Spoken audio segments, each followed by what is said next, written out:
On the 4th of March, hauled up from the murky water a large wooden box. The weight of it suggested contents of substance, and when they prized open the lid, they discovered something that would shock even those accustomed to the grim findings of the London River. Human remains, dismembered and partially boiled, the flesh stripped from the bones. Within days, police connected these remains to a missing widow from Richmond. Within weeks, they arrested her Irish maid. This is the story of the Barnes mystery. If you are interested in Victorian history, where crime, class, and justice intersect, I invite you to subscribe to this channel. Julia Martha Thomas was in her mid-50s in 1879. She was a former schoolteacher who'd been widowed twice. She had no children and lived alone in a nice 2-story house at 2 Vin Cottages in Richmond, southwest London. The house was respectable grey stone with a small front garden and a bigger garden in back. It was the kind of place that showed you had some status, even if you weren't wealthy. But Julia had a problem. She couldn't keep servants. People who knew her said she was eccentric. She'd disappear for weeks or months without telling anyone where she was going. She had a short temper and was extremely picky about how things were done. She wasn't rich, but she dressed well and wore jewelry to look more prosperous than she actually was. Having a live-in maid was partly about keeping up appearances. But her difficult personality meant servants kept quitting. In January 1879, a woman named Miss Loder recommended someone for the job. Kate Webster. It would be the last hiring decision Julia Thomas ever made. Catherine Lawler, who went by Kate Webster, along with several other fake names, was born around 1849 in County Wexford, Ireland. She came from a respectable family, but by her teenage years, she'd already turned to crime. At 15, she was arrested for theft in Ireland. By 1867, she'd moved to Liverpool, England. Over the next 12 years, Kate built up an impressive criminal record. She'd been convicted of theft multiple times and had served several prison sentences. In 1875, she was convicted of 36 charges of larceny and sentenced to 18 months in prison. Soon after getting out, she was arrested again and got another 12 months. Kate was described as tall for a woman at that time about 5 feet 5 inches. She had freckles, a sallow complexion, large prominent teeth, and a personality that could be charming when she wanted something. She had a son from an unknown father. When she was in prison, a woman named Sarah Crease looked after him. Sarah worked as a cleaning lady for Miss Loder in Richmond. That's how Kate ended up meeting Julia Thomas. When Julia interviewed Kate in January 1879, she hired her on the spot. She didn't ask for references. She didn't check Kate's background. Big mistake. At first, things seemed okay.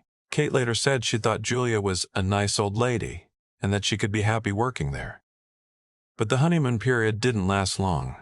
Julia was demanding. She constantly inspected Kate's work and pointed out everything she did wrong.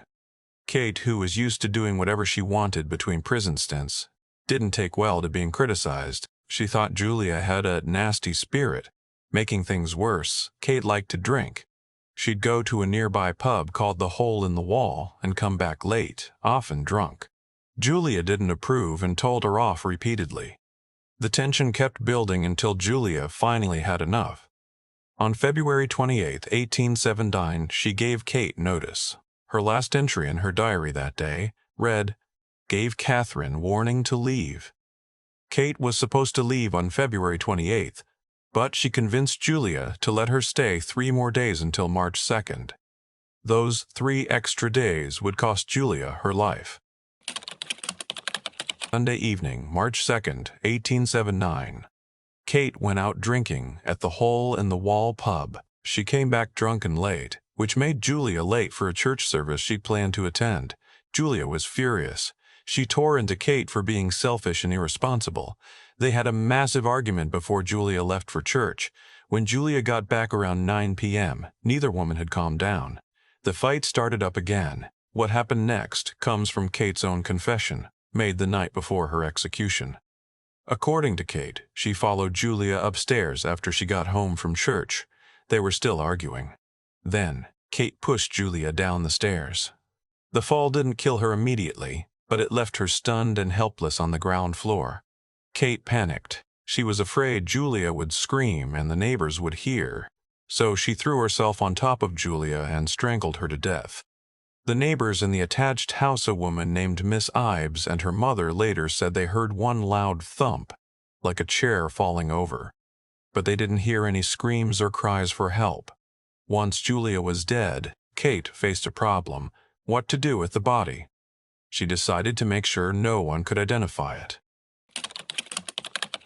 Over the next several hours, Kate dragged Julia's body to the kitchen and began dismembering it. She used a razor, an axe, and various kitchen knives to cut the body into pieces. Then she boiled the severed limbs and torso in the laundry copper, a large metal pot used for washing clothes to strip the flesh from the bones. The process took hours. The smell must have been awful. The mess was everywhere. When she was done, she packed the remains into a wooden box in a large black bag. The head and one foot didn't fit, so she disposed of them separately. The foot was later found in Twickenham, but the head? That wouldn't be found for over 130 years. Here's where Kate's behavior becomes truly shocking. On the evening of March 3rd, the day after the murder, while Julia's dismembered body parts were still in her house, Kate went to the hole-in-the-wall pub for a drink. She was carrying the black bag. Inside that bag was Julia Thomas's severed head. She sat there drinking with neighbors and friends, making small talk with her victim's head right beside her. Later that evening, she asked a young man named Robert Porter to help her carry a heavy wooden box to Richmond Bridge. She told him a friend would pick it up there. Porter, suspecting nothing, helped her carry it.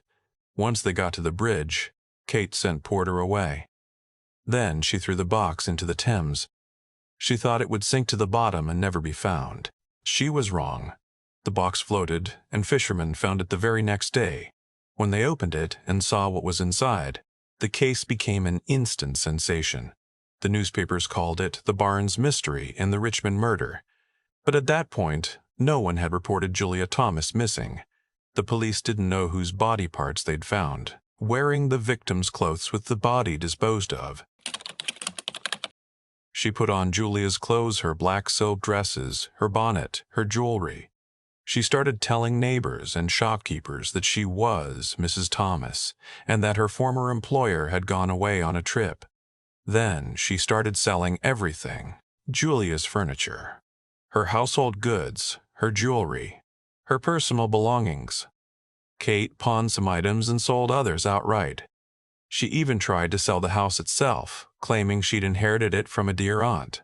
One of the people who bought Julia's furniture was a pub owner named John Church. He arranged to pick up the items on March 18th, but that's when things fell apart. Miss Ives from next door saw the furniture being removed. She went over to investigate and was told that Mrs. Thomas was selling her things. When Mrs. Thomas appeared, Miss Ives immediately recognized her as Kate Webster, the maid. Miss Ives confronted Kate, demanding to know where the real Mrs. Thomas had gone. Kate gave vague answers. She'd gone somewhere. Kate couldn't say exactly where. Miss Ives didn't believe her for a second. Kate realized the game was up. She grabbed her son and ran. She got on a train to Ireland and fled to her uncle's house in Killan, County Wexford. The chase. As soon as Kate left, Miss Ives called the police. Officers searched 2 vine cottages from top to bottom. What they found was horrifying. Blood stains everywhere, some cleaned but still visible. Charred finger bones in the kitchen fireplace, fatty residue behind the laundry copper. The evidence of murder and dismemberment was overwhelming. Among the items in the house, police found a letter with Kate's address in Ireland. They immediately contacted Irish authorities and issued a warrant for Kate's arrest. On March 29, 1879, the Royal Irish Constabulary arrested Kate at her uncle's home. She was still wearing Julia Thomas's dress and jewelry when her uncle found out what she'd done. He refused to help her and turned his back on her. As police transported Kate from Enniscorthy to Kingstown, near Dublin, crowds gathered at every train station to jeer at her. The case was a sensation not just in England, but in Ireland too. Kate was brought back to England and taken to Richmond police station, And here's where she showed just how brazen she was. She accused John Church, the pub owner who'd bought the furniture, of committing the murder. Police arrested Church immediately, but he had a solid alibi and was released within hours. Then Kate tried to blame Robert Porter, the young man who'd helped her carry the box. He also had an alibi. The police weren't fooled. On March 30th, 1879, Kate Webster was formally charged with the murder of Julia Martha Thomas. The trial. Kate's trial began on July 2, 1879, at the Old Bailey in London. The case attracted massive public interest. The courtroom was packed every single day. Wealthy people, curious onlookers, and even royalty showed up to watch. On the fourth day of the trial, the Crown Prince of Sweden, the future King Gustav V, came to observe. Newspapers covered every detail. Illustrated papers published graphic drawings of the crime and the accused. The prosecution laid out their case: dismembered remains found in the Thames bloodstains, and charred bones found in Julia's house. Kate impersonating Julia. After the murder, Kate selling Julia's property. Kate fleeing to Ireland wearing Julia's clothes and jewelry. But there was one problem. They couldn't positively identify the remains as Julia Thomas. The head, which would have allowed for certain identification, had never been found. The doctor who examined the body parts described them as belonging to a young person with very dark hair. Julia Thomas was in her 50s. It didn't quite match. The most damning evidence came from a woman named Maria Durden, who made bonnets. She testified that Kate had visited her shop on February 25th, 5 days before the murder, and said she was going to Birmingham to sell property, jewelry, and a house that her aunt had left her. The items she described matched exactly what Kate sold after Julia's death. This suggested Kate had planned the murder in advance. This wasn't a heat-of-the-moment crime. She'd thought about it, planned it, and anticipated profiting from it. Kate's defense tried to claim she didn't act alone first, blaming John Church, then Robert Porter. But both men had alibis, and the jury didn't buy it. Kate also tried to present herself as a devoted mother who could never do such a horrible thing. But her extensive criminal record and her behavior after the murder destroyed that image. After 6 days of testimony, the jury deliberated for less than 1 hour. Verdict: guilty. Kate tried one last trick. She claimed she was pregnant. Under the law, pregnant women couldn't be executed. A special jury of matrons examined her and determined she was lying. The judge sentenced her to death by hanging. We need to talk about a legend that's followed this case for 145 years. It was rumored, though never proven, that Kate had rendered the fat from Julia's boiled body and sold it to neighbors, pub owners, and street children, disguised as lard or dripping, cooking fat. A pub owner claimed Kate had tried to sell her best dripping. Neighbors said Kate had offered them pots of lard. Street children claimed Kate had given them bowls of fatty stuff as charity. These stories were never proven. No evidence about them was presented at trial. Most historians think the stories are fake legends that grew from the horror and sensationalism of the case. But the allegations earned Kate the nickname the Female Sweeney Todd, after the fictional barber who murdered customers and whose accomplice baked them into meat pies. Whether the legend is true or not, it shows how horrified and fascinated the public was by this case. The idea that ordinary people might have unknowingly consumed the victim's remains added another layer of horror to an already grotesque crime. Kate Webster was executed on July 29, 1879, at Wandsworth Prison. The night before her execution, she finally confessed. She admitted she'd acted alone, and told the story of what happened on March 2nd. She expressed remorse, saying simply, "I am sorry for what I have done." The next morning at 9 a.m., she was led to the gallows. The executioner was William Marwood, who used his newly developed long drop technique designed to break the neck instantly rather than cause slow strangulation. After the execution, Kate's body was buried in an unmarked grave in the prison yard, as was the custom for executed criminals. Kate Webster was the only woman ever executed at Wandsworth Prison. Between 1878 and 1961, 124 men and one woman, Kate, were hanged there. In the handwritten prison records, she's listed simply as Catherine Webster, entered 29-7/879, Unmarked grave number 3. For over 130 years, no one knew what happened to Julia Thomas's severed head. Then, in October 2010, something incredible happened. Workers were doing excavation work for a home extension in Richmond. The property sat between where the old vine cottages used to be and where the hole-in-the-wall pub had been. The homeowner? Sir David Attenborough, the famous nature documentary broadcaster. During the dig, workers found a dark, circular object buried beneath the old foundations. It was a human skull. It had been in the ground for many decades, resting on top of Victorian-era tiles, suggesting it had been buried in the late 1800s. Police investigated. Carbon dating at the University of Edinburgh dated the skull to between 1650 and 1880. The skull had fracture marks consistent with Kate's story of throwing Julia down the stairs, and it had low collagen levels, consistent with being boiled. In July 2011, the coroner officially concluded that the skull was Julia Martha Thomas's.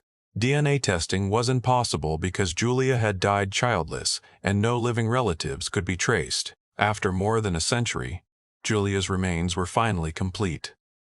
The coroner recorded a verdict of unlawful killing, replacing the open verdict from 1879. The mystery of the missing head was finally solved. The case remains one of the most shocking murders of the Victorian era, and it's still studied today as an example of domestic crime, female criminality, and the darker side of Victorian society. If you found this case as fascinating and disturbing as I did, please hit that like button and subscribe to the channel. Drop a comment below. What do you think? Was this planned from the start, or did Kate snap in the moment and then try to cover it up? Let me know your thoughts. Thanks for watching, and I'll see you in the next one.